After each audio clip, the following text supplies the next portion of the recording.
শ্রমিক বলতে আমরা বাংলাদেশে বুঝি এই মোটর শ্রমিক, সেলুন শ্রমিক, আপনার রিক্সা শ্রমিক, কুলি শ্রমিক, ভ্যান শ্রমিক, এই সবকে আমরা শ্রমিক বলি। কিন্তু শ্রমিকের ইংরেজি হচ্ছে লেবার।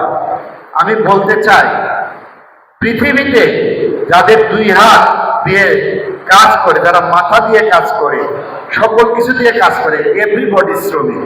কিন্তু খুব দুঃখের সাথে বলতে হচ্ছে, বাংলাদেশে নির্দিষ্ট করে দেওয়া হয়েছে যে গার্মেন্টস শ্রমিক শ্রমিক, মোটর শ্রমিকের শ্রমিক শ্রমিক। কিন্তু যাই গার্মেন্টসের মালিক, উনি মালিক, ঠিক আছে, কিন্তু যারা অফিসে বসে শ্রম দিচ্ছে, যারা মেধাভিত্তিক শ্রম দিচ্ছে, তারা তারা শ্রমিক না? কিন্তু মে দিবস পালন কেন শুধুমাত্র যারা রাস্তায় কায়িক শ্রম দিয়ে, যারা পরিশ্রম করে রক্ত ঘাম ঝরিয়ে যারা পয়সা ইনকাম করে, তাদেরকে কেন শ্রমিক বলা হচ্ছে?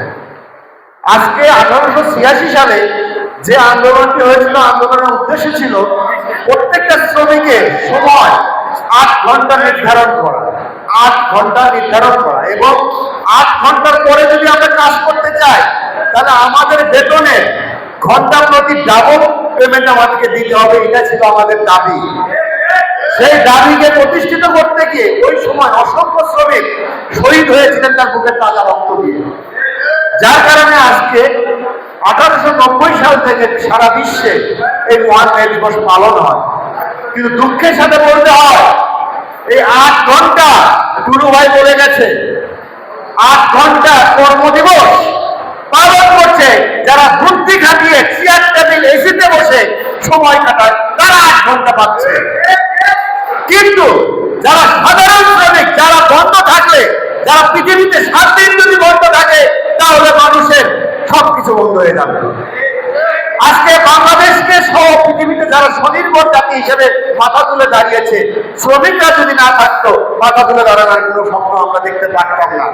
বাংলাদেশের মেইন অর্থনীতি আসে গার্মেন্টস শিল্প থেকে।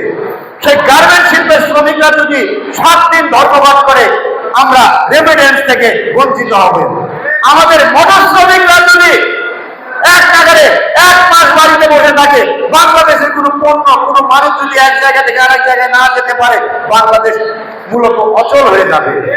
কিন্তু এই শ্রমিকদের কথা কেউ ভাবে না, এই সেলুন শ্রমিকদের কথা কেউ ভাবে না, পুলিশ শ্রমিকদের কথা ভাবে না, রিক্সা শ্রমিকদের কথা ভাবে না। তাহলে আমরা হয়ে গেছি প্রকৃত শ্রমিক, যারা আমরা শ্রম দিই। আমাদেরকে সেই 150 বছর আগে আন্দোলন করেছিলাম 8 ঘন্টার জন্য, আমাদেরকে 8 ঘন্টা এখনো হয়েছে? আমাদের 8 ঘন্টা কিন্তু এখনো হয়নি। আমরা সকালে কেউ গাড়ি বের করি, রাত্রি 10টায় গাড়ি জমা দিই।